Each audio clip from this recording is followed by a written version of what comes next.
Baik, selamat pagi, siang, dan malam untuk semua. Izin memperkenalkan diri. Nama saya Christopher Fernando dari Teknologi Pembudidayaan Ikan semester 6, NPM 18744014. Di sini saya akan menjelaskan tentang perencanaan usaha budidaya kepiting soka. Yang pertama, saya akan menjelaskan kepiting soka, latar belakangnya. Ada dua jenis kepiting yang memiliki nilai komersil, yakni kepiting bakau dan rajungan. Di dunia, kepiting bakau sendiri terdiri atas 4 spesies dan keempatnya ditemukan di Indonesia, yakni kepiting bakau merah atau di internasional dikenal sebagai nama Red Orange Mud Crab. Kepiting bakau hijau S. serrata yang dikenal sebagai Giant Mud Crab karena ukurannya yang dapat mencapai 2-3 kg per ekor. S. Barica, kepiting bakau ungu, juga dapat mencapai ukuran besar. Dan S. pramosain, kepiting bakau putih, Yusinta 2007. Yang pertama adalah persiapan tempat. Pertama, perbaikan pematang atau tanggul tambak agar benar-benar kuat dan pastikan tidak ada kebocoran di pematang tambak. Yang kedua, lakukan pengeringan air yang ada di dalam tambak agar dasar pelataran tambak dapat kering lebih baik apabila dasar tambak dicangkul atau dibajak. Yang ketiga, lakukan penebaran pupuk untuk dasar tambak dengan menggunakan pupuk kompos. Yang keempat, olah caren dengan melakukan kedok tuplok bertujuan agar caren lebih dalam sehingga memungkinkan air yang menggenang di pelataran dasar tambak dapat mengalir turun ke caren sehingga pelataran dasar tambak dapat cepat kering. Yang kelima, pengurusan lumpur bertujuan memungkinkan lumpur yang lama mengendap dan banyak mengandung residu dapat terangkat, kemudian tanggul atau pemantang menjadi besar dan kokoh. Yang keenam, pasang saluran air yang membuang air dengan palaron PVC diameter 8 sebanyak 2 batang. Dan jangan lupa pemasangan saringan. Kondisi tambak yang siap. Kondisi tanggul atau pemantang tambak dalam keadaan baik dan tidak terdapat bocor. Yang kedua, suplai air payau, artinya pasang surut air laut sampai ke tambak yang akan kita gunakan sebagai tempat untuk berbudidaya soka. Yang ketiga, kemudian terdapat saluran buang dan saluran masuk air pasang atau air payau. Yang keempat, kedalaman air tambak dapat mencapai antara 60-80 cm. Yang kelima, diharuskan terdapat vegetasi tanaman mangrove minimal di sekeliling tanggul tambak, akan tetapi lebih baik apabila terdapat hamparan tanaman mangrove yang memungkinkan air pasang sebelum masuk ke tambak sudah melalui hamparan tanaman mangrove tersebut, atau pada silvophycery disebutnya sistem komplongan. Selanjutnya, persiapan bibit kepiting. Yang pertama, persiapkan bibit kepiting soka. Bibit kepiting soka dapat diperoleh dengan mengambil langsung di habitat aslinya atau membeli dari panti pembenihan kepiting soka. Yang kedua, kepiting soka dapat ditemukan di perairan mangrove.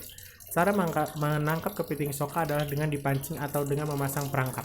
Setelah bibit kepiting soka sudah didapatkan, bagian capit kepiting soka perlu diikat lalu dimasukkan ke dalam keranjang bambu. Selanjutnya, persiapan kandang bibit. Pembudidaya harus mempersiapkan kandang untuk bibit soka. Kandang yang digunakan untuk budidaya kepiting soka umumnya berbentuk kotak-kotak dengan ukuran ideal 15 x 15 x 20 cm. Kotak-kotak ini ditata sedemikian rupa dengan memberi jalan setapak dari bambu untuk dapat pembudidaya mengelola dan mengamati kepiting soka dari dekat. Kotak-kotak itu kemudian ditempatkan di permukaan tambak. Lalu silakan lakukan pemeliharaan terhadap bibit selama kurang lebih 15 hari. Tujuannya adalah untuk menaikkan berat badannya hingga layak memasuki tahap molting. Lalu, penebaran bibit. Penebaran bibit dilakukan dengan memasukkan masing-masing satu ekor kepiting ke kotak atau keranjang yang sudah dibuat. Usahakan tidak menempatkan 2 atau lebih bibit kepiting soka dalam satu kotak. Hal ini bertujuan untuk menghindari adanya saling serang antar kepiting. Yang kedua, proses pembentukan cangkang baru sejak pemotongan capit dan kakinya berjalan biasanya membutuhkan waktu kurang lebih 15 hari. Segera setelah cangkang baru telah terbentuk, kepiting soka sudah harus dipanen supaya cangkangnya tidak mengeras kembali. Lalu pemeliharaan. Supaya mendapatkan hasil yang maksimal, kepiting perlu pakan berupa udang, siput, serta ikan rucah. Pemberian pakan cukup dilakukan 1 kali sehari dan saat menjelang senja, mengingat kepiting soka merupakan hewan nokturnal. Berikutnya, mengamati kondisi air yang menjadi penentu keberhasilan budidaya kepiting soka. Kepiting akan mati apabila siklus airnya terhambat, maka setiap hari airnya harus dicek secara rutin dengan memastikan bahwa sirkulasi airnya lancar. Lalu air juga harus terbebas dari polusi seperti limbah rumah tangga, karena air yang tercemar akan menimbulkan penyakit pada kepiting hingga berujung kematian. Lalu tahap pemanenan. Pemanenan atau pemeliharaan atau penggemukan kepiting di keramba dapat dilakukan selama 15 hari, tergantung pada ukuran benih dan laju pertumbuhan. Laju pertumbuhan oleh jenis pakan yang diberikan dan kualitas air tambak. Untuk memanen kepiting digunakan alat berupa seser baik untuk tujuan memanen total maupun selektif. Pelaksanaan panen harus dilakukan oleh tenaga terampil untuk menangkap dan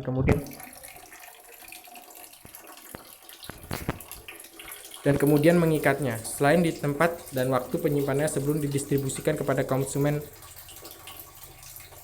dan untuk menentukan kesegaran.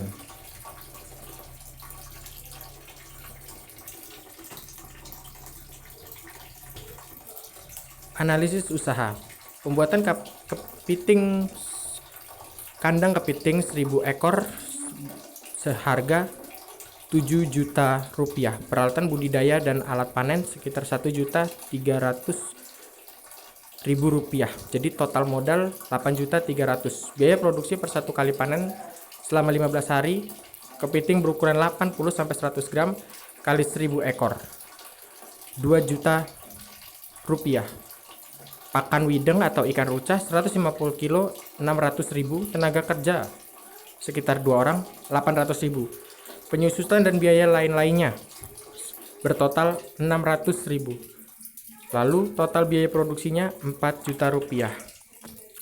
Pendapatan dan keuntungan 1000 ekor dikali 0,1 kg kali 80% kali 70.000 berkisar 5.600.000. Keuntungan pendapatan biaya produksi 5.600.000 dikurang biaya produksinya sekitar 4 juta. Jadi keuntungan yang didapatkan 1.600.000 selama masa budidaya 15 hari. Sekian video yang bisa saya sampaikan. Terima kasih, jika ada salah kata saya mohon maaf. Sekian.